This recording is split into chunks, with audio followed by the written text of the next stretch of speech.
E no episódio de hoje, entre outras coisas, você vai ver que os robôs humanoides já começaram a sair das fábricas em lotes industriais, enquanto outros estão passando a trabalhar lado a lado com veículos autônomos, formando assim equipes completas dentro de linhas de produção reais. Vamos falar também de máquinas que estão assumindo as funções nas ruas, como agentes de trânsito, por exemplo. E não posso deixar de falar também de sistemas ganhando, entre aspas, cérebros capazes de coordenar o corpo inteiro, robôs que estão quebrando os limites físicos de velocidade. E Elon Musk está reconfigurando suas fábricas para produzir robôs humanoides em escala nunca vista.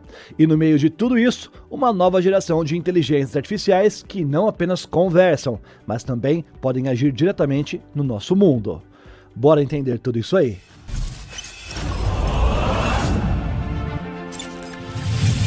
Olá, impressionado e impressionada! Eu sou o Carlos Alves e você está no Realidade Impressionante.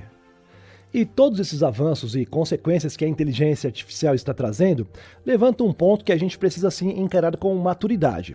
Porque quando o CEO do próprio Google diz que nenhum emprego está realmente seguro, nem o dele, isso não é apenas uma previsão distante, é um sinal de agora. O mercado não está acabando, ele está mudando de forma silenciosa, mas sim, ele está mudando. São menos vagas estáveis, mais tarefas fragmentadas e cada vez mais exigências de quem sabe usar tecnologia. E é aqui que eu preciso ser honesto com você.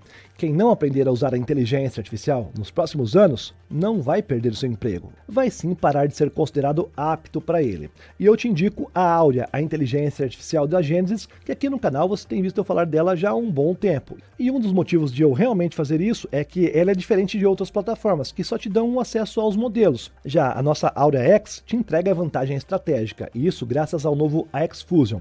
Esse é o motor inteligente por trás da plataforma. Você não precisa escolher um modelo de inteligência artificial, apesar de ter vários ali dentro. Basta você abrir uma conversa e o sistema entende a sua intenção. Usa o melhor modelo para aquilo que você quer. ChatGPT, Gemini, Claude, Grok, Perplexity, ou seja, você apenas digita e terá o melhor resultado possível.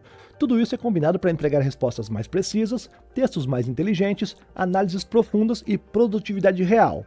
O link está aqui na descrição e também no comentário fixado. E você que me vê grandão na sua TV, que eu sei que muita gente faz isso, usa o QR Code que está na sua tela. Eu acho que aqui, eu nunca sei exatamente. Aqui ou aqui, em algum lugar vai estar, é só clicar. Valeu? Existe um momento específico em que a tecnologia deixa de ser apenas uma promessa e passa a ser realmente presença. E não é quando surge um protótipo e não é quando aparece um vídeo viral, mas é quando dezenas, centenas e milhares de unidades começam a sair juntas de uma linha de produção. E é exatamente isso o que mais uma vez acaba de acontecer na China. A empresa Doubot anunciou o terceiro lote do seu robô humanoide industrial em tamanho real, o Atom, marcando oficialmente o início da fase de produção e entrega em massa de robôs humanoides para as fábricas reais. Imagens divulgadas recentemente mostram fileiras de robôs humanoides caminhando em sincronia, mantendo o equilíbrio bípede estável, executando movimentos coordenados e realizando tarefas de montagem. Na configuração do Atom possui 28 graus de liberdade, mãos com 5 dedos articulados e uma marcha projetada para se aproximar do padrão humano de locomoção. Isso permite que ele caminhe, pare, gire, se equilibre e, claro, manipule os objetos com controle fino. Mas talvez o ponto mais importante não esteja nessas especificações, e sim em onde esses robôs estão sendo colocados. Um Atom recém-desembalado foi implantado em um ambiente industrial real, fora de laboratórios e feiras de tecnologia. Sem programação personalizada e sem ajustes extensos, foi só o robô trabalhando sozinho. E segundo os engenheiros responsáveis, ele demonstrou movimentos repetíveis, pressão estável e execução consistente de tarefas previamente definidas. Isso significa que o setor acaba de entrar em uma nova fase. Não é mais sobre criar robôs humanoides capazes de fazer acrobacias, é sobre criar robôs confiáveis o suficiente para repetir um trabalho milhares de vezes sem falhar. Ao mesmo tempo que tudo isso surge, as limitações continuam claras. O Atom ainda não toma decisões espontâneas que são complexas, ele não improvisa, ele não aprende sozinho no meio do turno, ele apenas executa aquilo que foi muito bem treinado para executar. E paradoxalmente, isso é exatamente o que a indústria quer nesse momento aqui, porque as fábricas não precisam de criatividade, elas precisam de previsibilidade. O mais simbólico talvez seja a reação dentro das próprias fábricas. Funcionários humanos relatam curiosidade, além também de aproximação e até conversa com os robôs. Se essas máquinas já estão começando a nascer em escala industrial, o próximo passo, o passo seguinte, não é apenas produzir mais máquinas, é fazer com que elas trabalhem juntas como se fosse um único sistema. E na China, uma outra startup, a Obtech Robotics, acaba de validar exatamente esse cenário. Por meio de sua subsidiária, a UQi, a empresa confirmou que o veículo autônomo Shito Alpha concluiu com sucesso testes de validação de produção dentro do Centro de Pesquisa e Desenvolvimento de Veículos de Nova Energia da Foxconn em Zhengzhou. Na prática, isso significa algo muito maior do que um simples teste de veículo. O Shito Alpha passou por um ciclo fechado completo de produção, dos testes à circulação dentro da fábrica, até mesmo a entrega final. E tudo isso sem humanos no processo. Tudo aconteceu de forma autônoma. Esse tipo de validação é considerado um dos últimos grandes obstáculos antes da produção em massa, porque ele comprova que o sistema pode sim funcionar fora do laboratório, em chão de fábrica real, com ruído, pessoas, obstáculos e mudanças de rotas e variações constantes. O Shito Alpha é classificado como um veículo autônomo de nível 4, ou seja, ele consegue operar sozinho em ambientes definidos, sem interferência humana contínua. Mas o que eu quero realmente falar é que o diferencial não está apenas no veículo, está no ecossistema. A Obtech vem construindo um sistema em que diferentes tipos de robôs trabalham juntos como uma única engrenagem. No parque industrial da BYD, por exemplo, o Shito Alpha opera lado a lado com empilhadeiras robóticas, robôs móveis pesados e até humanoides Walker S2. O Shito Alpha opera lado a lado com empilhadeiras robóticas, robôs móveis pesados e humanoides Walker S2. Enquanto os veículos transportam as cargas, os humanoides manipulam as peças, as empilhadeiras organizam os pallets e o sistema central coordena tudo isso aí. Sem pausas, sem turnos, sem horário comercial. A empresa chama essa arquitetura de uma solução logística não tripulada de ponta a ponta. Na prática, é uma fábrica que começa a funcionar como um organismo. Sensores fazem o papel dos sentidos, sistemas de controle funcionam como o cérebro e os veículos e robôs viram os músculos. O verdadeiro cérebro desse sistema é um software de orquestração que distribui as tarefas, ajusta rotas e evita conflitos em tempo real. Se um corredor está bloqueado, um outro robô assume. Se um humanoide está ocupado, um veículo redireciona a carga. Nada fica parado esperando ordens humanas. Esse modelo muda radicalmente o conceito de eficiência industrial. Hoje, grande parte do tempo perdido em fábricas não está na produção em si, mas na movimentação dos materiais. Buscar peças, transportar componentes, levar itens de um setor para o outro. Ou seja, ao automatizar isso, a fábrica passa a operar em fluxo contínuo. E quando fábricas passam a operar quase que 100 pessoas por perto, fica inevitável perguntar: quanto tempo até esse modelo sair dos galpões e chegar às nossas ruas? Bora responder isso agora. No início desse ano aqui, 2026, a empresa AIMOGA Robotics iniciou a implantação oficial do robô humanoide Z-Ring R001 como um agente de controle de tráfego urbano em cidades como Wuhu e Hangzhou. O robô veste um uniforme, exibe distintivo e ocupa exatamente o mesmo espaço físico que antes era reservado a policiais humanos. Sua função principal é simples, e é exatamente por isso que é poderosa: executar gestos manuais padronizados de pare, siga, atenção e aguarde com fluidez semelhante a que um humano faz, mantendo assim o fluxo organizado. Mas, por trás desses movimentos, existe um sistema muito mais profundo. O humanoide está conectado diretamente à infraestrutura digital da cidade. Ele se comunica com semáforos, monitora veículos, acompanha pedestres e analisa padrões de risco. Se detecta um ciclista sem capacete, por exemplo, emite um aviso sonoro educado. Se um carro avança além da faixa, faz um alerta imediato. Se um pedestre atravessa fora da faixa, ele orienta, não multa, não persegue e não confronta. Por enquanto, tá? Ele apenas previne. E isso muda completamente a lógica do policiamento urbano. O objetivo, segundo a empresa, não é substituir os policiais humanos. Paradoxalmente, é tirá-los desse setor. Cruzamentos estão entre os ambientes mais hostis de uma cidade. Exposição constante a gases tóxicos, ruído elevado, permanência em pé por várias horas, movimentos repetitivos que geram lesões e risco real de atropelamento. Enquanto o Z-Ring R001 cuida da rotina previsível, os policiais humanos podem focar em acidentes, conflitos, investigações e situações que exigem julgamento, além também de empatia e tomada de decisão complexa. E se você, assim como eu, está se perguntando por que usar um robô humanoide se apenas câmeras e semáforos inteligentes poderiam fazer isso? A resposta está na psicologia. Nós, seres humanos, respondemos de forma diferente à presença física. Quando um corpo em formato humanoide levanta o braço em gesto de parada, o cérebro automaticamente interpreta aquilo como uma ordem social direta. Isso é mais rápido, mais intuitivo e mais difícil de ignorar. Além disso, existe o chamado, entre aspas, efeito de observação. Nós definitivamente não nos comportamos da mesma forma diante de um poste ou diante de aquilo que parece estar olhando para nós. O humanoide cria sim uma presença, mas para um robô fazer um pouco mais do que organizar o trânsito, entender o contexto e tomar decisões, ele precisa de algo muito além de motores e sensores. Precisa de um cérebro. E na China, a empresa LineX Dynamics acaba de captar cerca de 200 milhões de dólares em uma rodada de série B, justamente para acelerar essa fronteira, criar robôs com inteligência incorporada, ou seja, máquinas em que o corpo e o cérebro são pensados como um único ecossistema. Em vez de uma IA isolada rodando em servidores distantes, o próprio robô passa a aprender a partir do movimento, do equilíbrio, do contato com objetos e da interação com o ambiente. É o que os especialistas chamam de IA física. Esse é um passo além da inteligência artificial tradicional que nós conhecemos. No centro dessa estratégia está uma plataforma chamada COSA, descrita pela LineX como o sistema nervoso dos seus robôs humanoides. O COSA funciona como um sistema operacional cognitivo capaz de controlar todo o corpo do robô em tempo real: braços, pernas, tronco, equilíbrio e a manipulação de objetos. A empresa compara essa arquitetura ao cérebro humano, mais precisamente aquela região do cérebro que é responsável por coordenar os movimentos finos e fluidos. Na prática, isso significa que o robô não executa apenas sequências pré-programadas, ele entende o contexto do que está fazendo.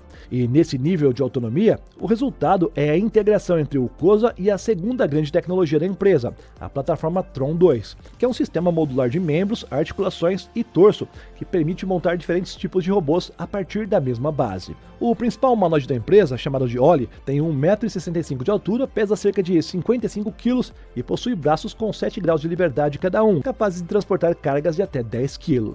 Ele já consegue transpor obstáculos, caminhar em terrenos moderadamente irregulares, reconhecer objetos pequenos e agarrá-los com bastante precisão. Em um vídeo divulgado recentemente, 18 robôs Oli aparecem saindo sozinhos de container de transporte, se levantando, marchando em formação e executando movimentos sincronizados. É um relato claro de para onde a robótica está caminhando, não mais para máquinas especializadas em uma única tarefa, mas para plataformas gerais, capazes de aprender novos comportamentos ao longo do tempo. Para a LineX, esse financiamento não é apenas sobre construir robôs melhores, é sobre acelerar a criação de um novo tipo de inteligência, uma inteligência que nasce do corpo, que aprende andando, errando, equilibrando e tocando. Se esse caminho continuar avançando no ritmo atual, o futuro da robótica não será definido por máquinas que apenas obedecem, mas por máquinas que entendem o mundo através da própria experiência. E quando esse cérebro começa a existir, o corpo também precisa acompanhar, não é? E é aí que os limites físicos começam a cair. Dá uma olhadinha nisso aqui. Uma empresa chinesa chamada MirrorMe Technology apresentou o que afirma ser o robô humanoide mais rápido do mundo. O nome dele é Bolt. Eu também me lembrei de Usain Bolt. E durante os testes em ambiente real, ele atingiu a marca de 10 metros por segundo. E para colocar em perspectiva, isso equivale a cerca de 36 km por hora, velocidade de sprint humano de elite. Mas, desta vez, executada por uma máquina bípede em tamanho real. O Bolt possui 1,75 m de altura, pesa aproximadamente 75 kg e foi construído com uma filosofia muito clara: imitar a biomecânica humana enquanto ultrapassa os seus próprios limites. Segundo a empresa, o robô utiliza juntas recém-projetadas, sistemas de amortecimento avançados e um conjunto de energia otimizado para manter a potência contínua mesmo em altas rotações. Na prática, isso permite que o robô dê passos mais curtos do que um corredor humano, mas com uma cadência absurdamente mais rápida. Isso é menos amplitude e muito mais frequência. É como trocar passadas longas por um, entre aspas, metralhador de passos. Em uma demonstração promocional, o fundador da empresa correu lado a lado com o Bolt em uma esteira. O humano parecia estar em velocidade máxima, já o robô parecia estar apenas se aquecendo. A MirrorMe afirma que o seu objetivo nunca foi apenas criar o robô mais rápido do mundo. Eles falam em algo muito mais ambicioso: desenvolver o que eles chamam de robôs superespécies, máquinas capazes de atingir, igualar ou até superar as habilidades atléticas humanas por meio de percepção avançada, controle motor refinado e estruturas projetadas especificamente para desempenho. Esse foco em atletismo robótico não é algo isolado. A China vem investindo fortemente nessa área, com eventos dedicados a competições entre humanoides e recordes de corrida sendo quebrados nos últimos anos. Meus amigos, e quando a tecnologia deixa de ser curiosidade de laboratório, a disputa real passa a ser quem consegue produzir milhões e não apenas demonstrar que pode fazer isso. A Tesla acaba de entrar exatamente nesse objetivo aí. Durante a apresentação dos resultados financeiros do quarto trimestre de 2025, Elon Musk anunciou algo que até poucos anos atrás parecia impensável: a empresa vai encerrar a produção do Model S e do Model X.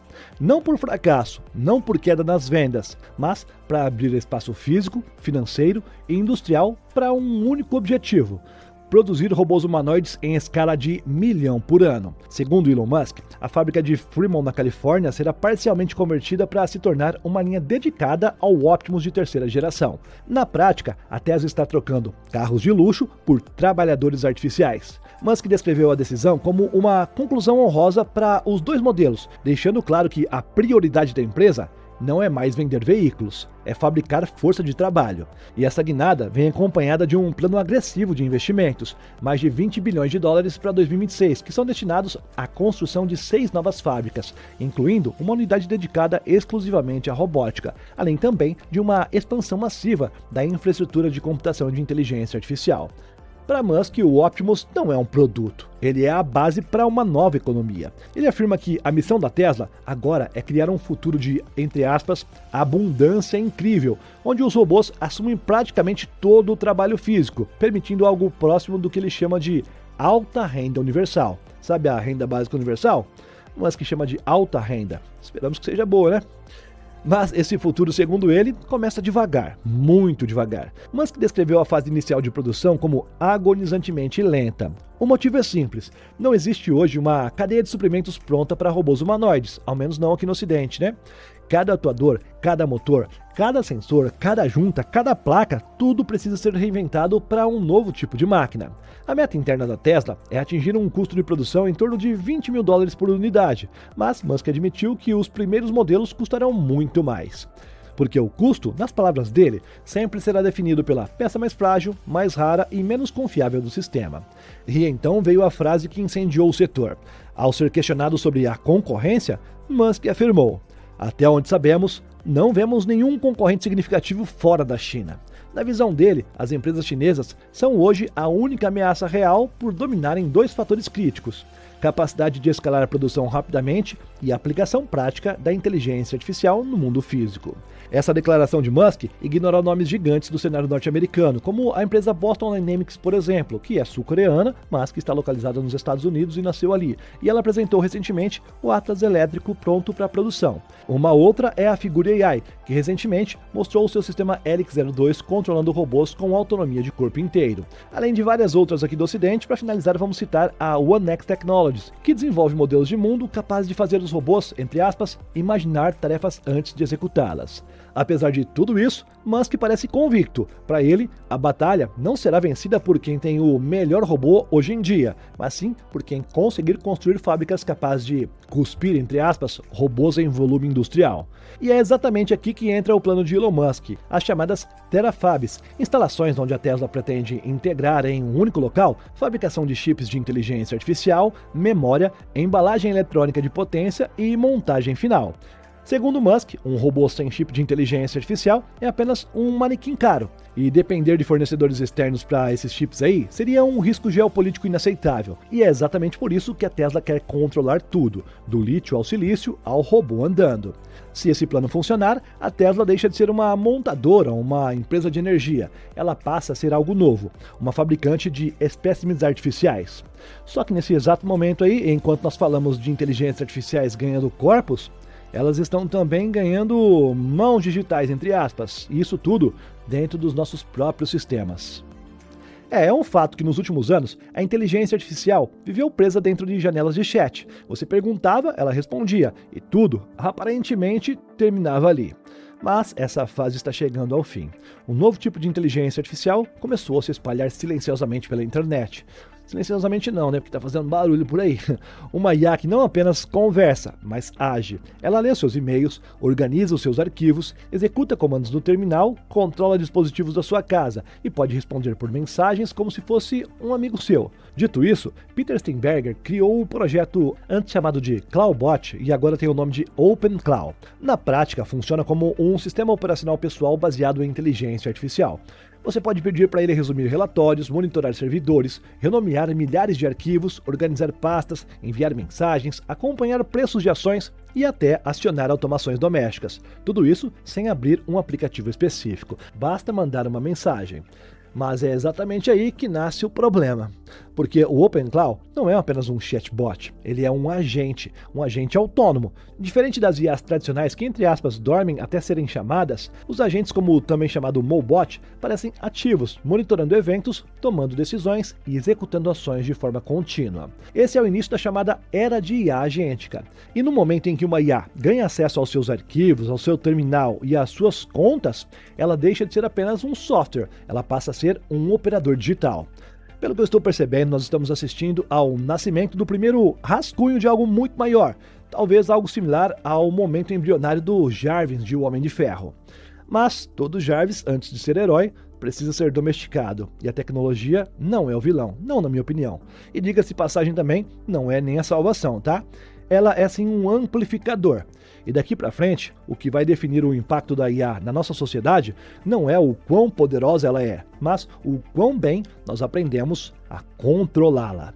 Se gostou desse episódio, já deixa o seu like e confere a sua inscrição, tá? Se ainda não assinou a Áurea, aproveite e testa a nossa inteligência artificial aí por 7 dias. O link está aqui na descrição e no comentário fixado. Obrigado por me acompanhar até aqui e nós nos vemos no próximo. É só clicar em uma das 2 sugestões que estão na sua tela. Valeu? Tchau, tchau. Se gosta de conferir, as fontes estão sempre na descrição, beleza? Até o próximo, meu querido. Te aguardo lá, clica aí.